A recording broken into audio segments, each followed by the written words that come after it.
mais uma vez, né? Mais uma aula, uma notícia boa, né? A gente já está quase terminando o livro, falta só esse tópico aqui, né? Que é a segunda parte do capítulo 4, também é bem de boa, bem fácil, não vai ter muito trabalho. Terminando isso, a gente vai diminuir um pouco o nosso ritmo, né? Vamos só fazer revisão e fazer questões, tá? Questões da tarefa proposta. Vamos voltar lá para o capítulo 1.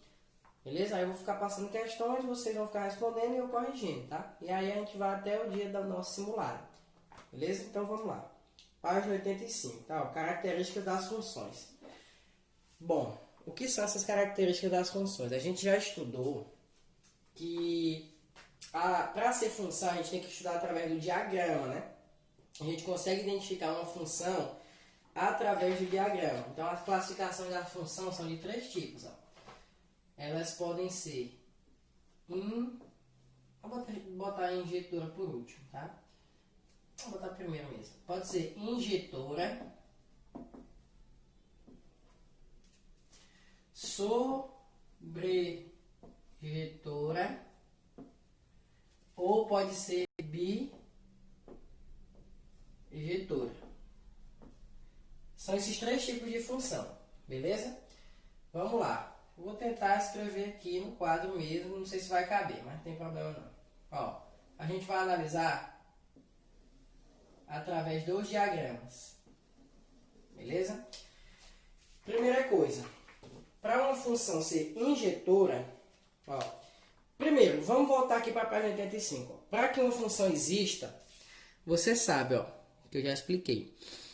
Todos os elementos esse primeiro conjuntozinho aqui é chamado de domínio, beleza? São os valores de x. E esse segundo conjuntinho aqui é chamado de imagem, são os valores de y. Imagem e também contradomínio, né? Porque imagem, ó, são só os que têm ligação com os elementos do domínio. No caso, 8, 7, 6 e 5. Contradomínio, também que é chamado esse aqui, ó, esse segundo, são todos os elementos, incluindo os que não estão ligados. Por exemplo, esse 9 aqui, ele entra. 9, 8, 7, 6, 5. Entra no nosso contradomínio, beleza? Então lembra, domínio, imagem. E aqui pode ser chamado de imagem ou de contradomínio, beleza?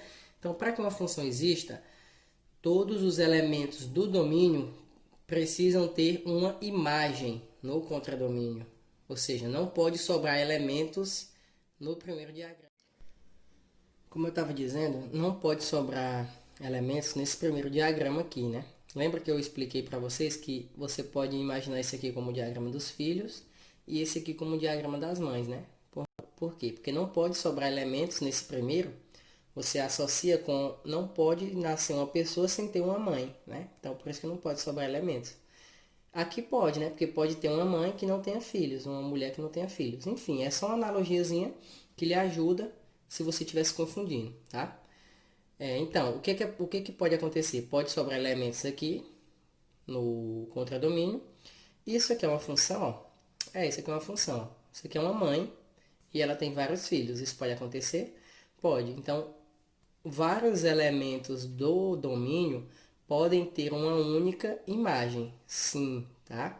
Isso pode acontecer e isso aí continua sendo uma função. O que não pode acontecer?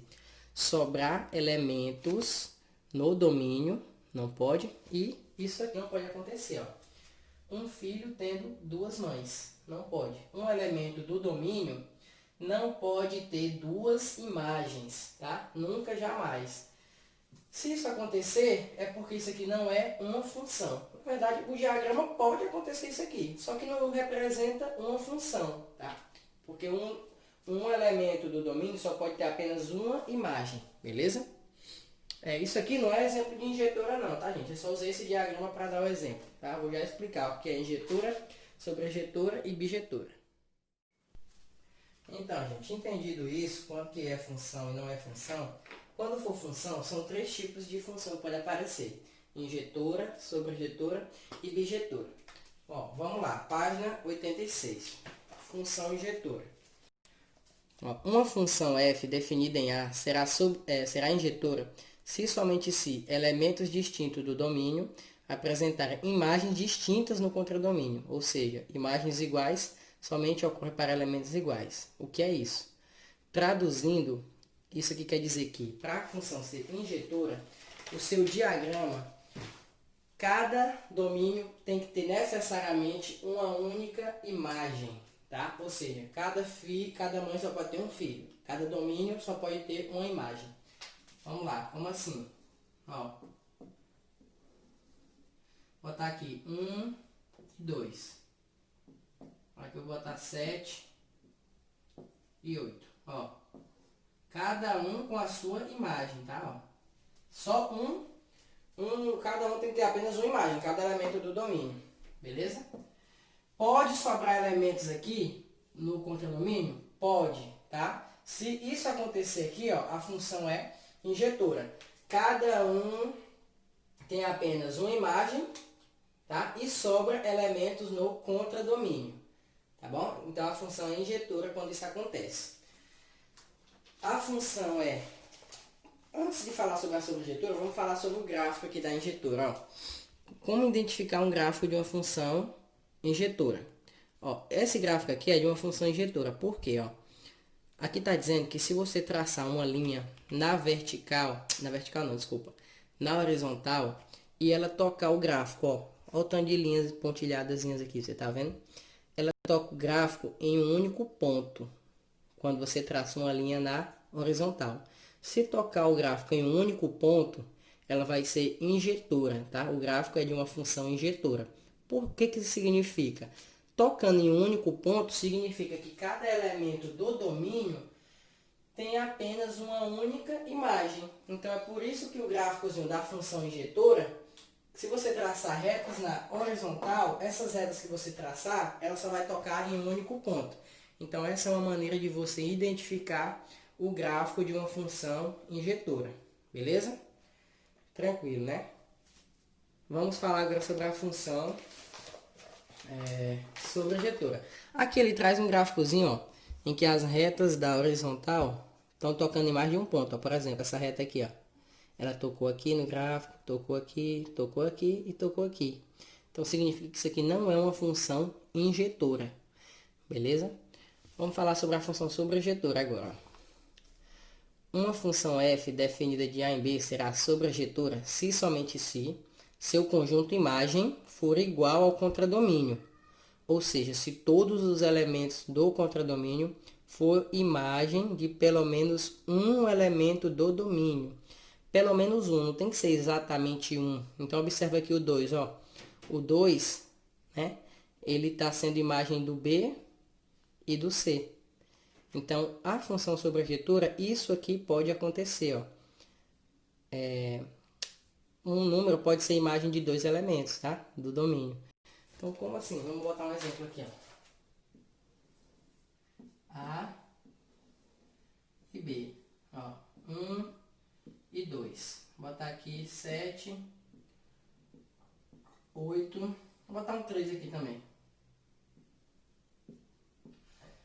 Ó, o 1 está ligado com 7 e o 2 está ligado com 8 e o 3 também. Isso aqui pode acontecer? Pode, ó. Uma mãe pode ter 2 filhos, tá? Se você se confundir, é só usar esse raciocínio. Então, dois elementos do domínio, eles podem sim ter uma única imagem. Isso não deixa de ser função. Porém, se isso acontecer, você classifica essa função como sobreinjetora, beleza? Um exemplo de uma função sobreinjetora. É uma função par. Se você substituir 1, vai dar um valorzinho lá, por exemplo, 5. E se você substituir menos 1, também vai dar 5, entendeu? Então, esse é um exemplo de uma função par, tá? Em que você substitui o mesmo resultado e dá dois valores. Então, se existe uma função que você substitui o 2 e dá 8, e você substitui o 3 e também dá 8, essa função ela é sobreinjetora, beleza? Então, recapitulando, ó, a injetora só pode ter uma ligaçãozinha. Cada elemento tem que ter uma imagem. Pode sobrar elementos aqui, beleza? Sobreinjetora. Cada elemento pode ter mais de uma imagem, né? Pode ser imagem de mais de um número, beleza? E não pode sobrar elementos no contradomínio, beleza? Aqui é o domínio e aqui é o C, que é chamado de contradomínio, tá? Às vezes vem assim, ó, C e um Dzinho dentro, contradomínio. Beleza? Então, na sobreinjetora, não pode sobrar elementos no contradomínio. Anota aí, tá bom? E a bijetora? Ah, sim, antes de falar da bijetora, vamos ver o gráfico da sobrejetora. O gráfico da sobrejetora é justamente o contrário do gráfico da injetora. Por quê?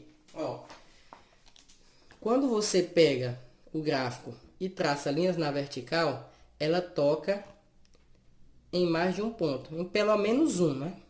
Mas toca em mais de um, ó. Por exemplo, essa segunda aqui, ó, tá tocando aqui e aqui. Então, quando isso acontecer, a função ela é chamada de sobrejetora, beleza?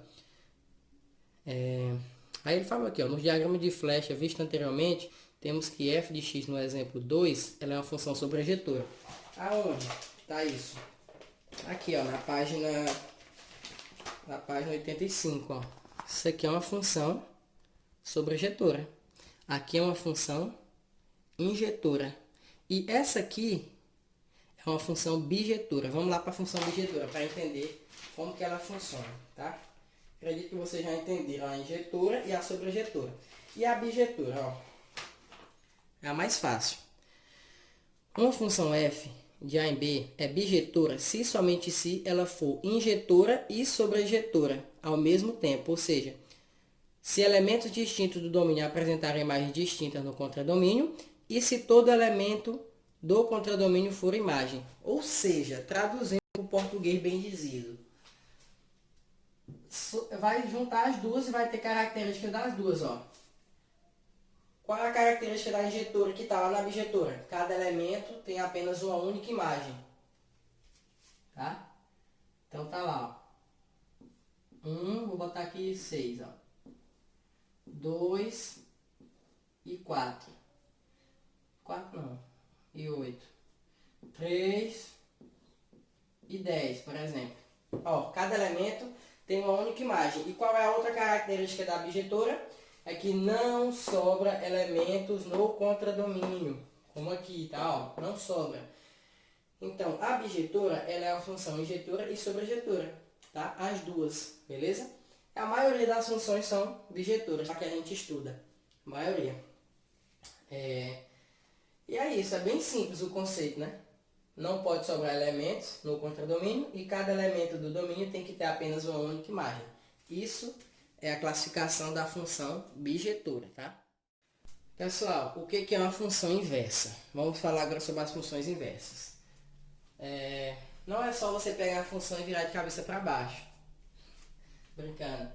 Bom, a função inversa, ela dá o resultado inverso do que você encontrou na função original. Beleza? Como assim? Vamos lá, vou colocar um exemplo aqui, ó. Y é igual a 3x mais 1. Vamos supor que esse exemplo aqui é aquele mesmo do ovo que faz bolo e do bolo que dá lucro. Lembra que eu expliquei na aula passada? Eu vou usar esse mesmo exemplo. Essa mesma função aqui, ó. Então vamos lá. Vamos supor que eu vou usar 3 ovos. Quantos bolos eu consigo fazer? Isso aqui é a mesma coisa de f de x igual a 3x mais 1, beleza? Então eu vou calcular aqui o f de 3, né? Ó. Vai ficar 3 vezes 3 mais 1. Então quer dizer que o f de 3 é igual a 10. Ou seja, com 3 ovos eu consigo fazer 10 bolos, beleza? Essa é a função normal. Qual seria a função inversa? Eu ia te perguntar o seguinte: eu fiz 10 bolos, quantos ovos eu usei? Isso é a pergunta inversa, né? Ó, se eu tenho 3 ovos, quantos bolos eu consigo fazer? Pergunta normal. Pergunta inversa: se eu fiz 10 bolos, quantos ovos eu utilizei? Então essa é a inversa. Então o raciocínio é: eu substituí por 3 na função e encontrei 10, né? Agora eu quero uma função em que eu substituo x por 10 e encontre 3. Que função é essa? É a função inversa. Como que calcular a função inversa? Muito fácil, tá? Ó, primeiro, ela é representada assim, ó, por f de x, aí tem um menos 1 aqui em cima, tá? Ó, isso aqui simboliza a função inversa, tá? Nós vamos calcular a função inversa de 3x mais 1, tá? Vamos usar o f de x como y. O que você faz? Troca o x pelo y e o y pelo x. E depois isola o y. Por quê? O y tem que ficar sempre isolado no primeiro membro, quando se trata de função, né? Então, para calcular a inversa, o que eu vou fazer aqui, ó? Onde tem y, eu coloco x, ó. Vai ficar x igual. E onde tem x, eu coloco y. Igual a 3y mais 1. Ou seja, eu fiz a inversão do x com o y. Então, se eu evidenciar o y, eu vou encontrar a inversa, ó. Vou mandar o 3y para cá negativo e o x para lá negativo. Vou multiplicar por menos 1, né?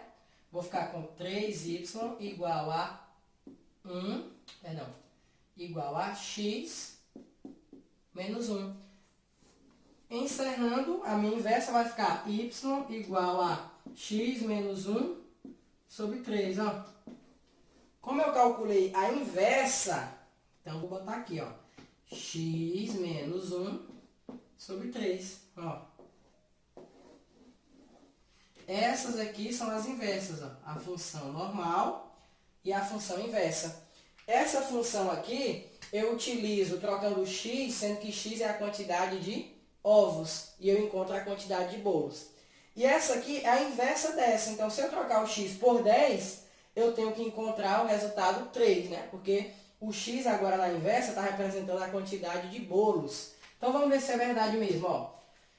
Y é igual a x é 10, né? Porque eu perguntei, a pergunta inversa é, se eu fiz 10 bolos, quantos ovos eu utilizei? Então, vai ficar 10 menos 1 sobre 3, ó. Y é igual a 3, que vai ficar 9 dividido por 3, né? Então, com 10 bolos, eu utilizei 3 ovos para fazer esses 10 bolos. Então, eu encontrei o resultado inverso. Então, é isso, gente. Para você encontrar a função inversa, é muito fácil. É só você fazer esse procedimento aqui. Beleza? Vou colocar mais exemplos, tá? Então, é bem fácilzinho mesmo. Ó, no diagrama, como que isso fica? Ó, eu utilizei aqui do 3 para chegar no 10, não foi? Beleza. A função normal que eu utilizei foi quem? F de x igual a 3x mais 1. Do 3 para chegar no 10. E do 10 para chegar no 3, eu utilizo a inversa, que é quem? F de x elevado a menos 1 igual a x menos 1 sobre 3. Então, do 3 para o 10, a função normal. Do 10 para o 3, a função inversa. Beleza? Então, é bem tranquilo calcular a função inversa. Vamos para mais um exemplo. Ó, vou fazer esse exemplozinho aqui que a questão trouxe aqui, ó. Falando sobre determinação da função, tá? Ele está explicando passo a passo. Você vai trocar o x pelo y, depois vai evidenciar o y e beleza. Então, vamos lá, vamos usar ela. F de x igual a 3x mais 2. Então, vamos lá. Y é igual a 3x mais 2, né? Agora vamos inverter. Vai ficar x igual a 3y mais 2. Troquei o x pelo y. Aí vou evidenciar o y. Ó. Menos 3y é igual a menos x mais 2. Multiplicando por menos 1. 3y é igual a x menos 2. Y é igual a x menos 2 sobre 3. Então, a função inversa dessa aqui, ou seja, f de x elevado a menos 1, representa a inversa, tá? É x menos 2 sobre 3. Vamos fazer um teste, ó. Faz um teste para ver se está certo. Substitui o 1. Ó, 3 vezes 1, 3. Mais 2, 5. Então, quando eu substituo o f de 1, dá 5. Agora eu vou substituir aqui, ó, o f de 5 para ver se dá 1. Ó. 5 menos 2, 3. 3 dividido por 3, 1. Então, a nossa função que a gente encontrou é realmente a inversa. Está correto. Beleza? É como se fosse uma maneira de provar. Tá bom? Aqui na página 89, a gente tem duas propriedades importantíssimas, tá? Ó. A primeira propriedade, ela fala o seguinte, sobre a função inversa. A composição de uma função com a sua inversa resulta na função identidade. O que é isso? O que é isso? Quando você tenta calcular a composta de uma função com a sua inversa. Porque função composta, a gente estudou no assunto anterior, né? Então, toda vez, sem exceção, qualquer função inversa que você tentar calcular, qualquer função que você tentar calcular a função composta, ela vai dar a função identidade. Qual é a função identidade? É f de x igual a x. Vamos fazer o teste, ó. Função inversa, gente, é calcular, você fazer a função composta é você colocar uma função dentro da outra, né? Ó. Por exemplo, f de x menos 1, ó, calcular a composta, ou seja, pegar essa função aqui e trocar no lugar do x aqui, ó. Vamos fazer isso. Vai ficar 3 vezes x. Quem é o x? É x menos 2 sobre 3. Mais 2, né? Ó. Então, a composta aqui vai ficar f da inversa. Cancela o 3 com 3. Vai ficar x menos 2 mais 2, ó. Então, sobra só o x. E comprova a propriedade. Então, toda vez que te pedirem, ou se aparecer um VOF ou uma questão de marcar, a composta de uma função com a sua inversa é sempre a função identidade? Sim, é verdade. Tá bom? Não precisa nem você ter dúvidas. Qualquer função que você quiser aplicar a composta dentro, a inversa dentro, você vai encontrar a função identidade. Beleza? Então, essa é a primeira propriedade. E a segunda propriedade fala sobre o gráfico. Ó, os gráficos de uma função e sua inversa são simétricos a bissextris dos quadrantes ímpares, ou seja, simétrico em relação ao gráfico da função identidade. Como assim? Primeiramente, o que é bissextris dos quadrantes ímpares? Está vendo esse pontilhadozinho aqui, ó? Ela é a bissextris dos quadrantes ímpares. O que é isso? Bissextris é aquele segmento que divide o quadrante, no caso, em duas partes iguais, ó, em dois lados iguais. Por que quadrantes ímpares? Porque esse aqui é o primeiro quadrante e esse aqui é o terceiro quadrante. Então, essa bissextris dos quadrantes ímpares é um segmento que divide o primeiro e o segundo quadrante exatamente no meio. Ó. Ela funciona como se fosse um espelho do gráfico. Ó. Aqui está o gráfico da função normal, ó. E aqui está o gráfico da função inversa. Ó. Observa que eles são simétricos. O que é simétrico? Eles têm o mesmo posicionamento, só que invertido. Beleza? Então, o gráfico de uma função com a sua inversa, eles são simétricos. E por que eles usam o bissextris dos quadrantes ímpares? Porque a bissextris dos quadrantes ímpares é a função identidade f de x igual a x. Ó. Se você calcular o gráfico dessa função, ela passa em cima dessa bissextris. Então, por isso que é chamada de bissextris dos quadrantes ímpares. Mas, enfim, a propriedade 2 fala que os gráficos são simétricos. Ou seja, eles são opostos quando eles são feitos aqui no gráfico. Aqui tem mais exemplos, ó. Observa que aqui tem a bissextrizinha dos quadrantes ímpares, ó. Ó, ele vem aqui, aí vem aqui, e o outro é totalmente o contrário dele, ó. Certo? Ó, aqui outro exemplo. Então, eles são exatamente simétricos em relação à bissextris dos quadrantes ímpares, tá? Isso, os gráficos de uma função e da sua função inversa, tá? Se a função é inversa, já diz tudo, né? O gráfico também tem que ser o inverso do outro, beleza? Então, é só isso. A atividade, tá? Para vocês entregarem hoje ainda, que a gente vai corrigir na aula de amanhã, no caso, é a página 90 até a página 92. Essa é a última atividade grande, tá? A partir de agora a gente vai fazer só atividadezinhas de 6, 7 questões, tá? Pra gente ficar corrigindo com calma e revisando os conteúdos, beleza? Então vai ser da página 90 até a questão 92. Página 90 até a página 92. Página 90 a 92. Questões. Você vai fazer da questão 17 até a questão 28, tá? Qualquer dúvida, só falar comigo que eu tiro a dúvida. Não são difíceis essas questões, tá? Vocês vão dar conta. E é isso. Valeu e até a próxima aula.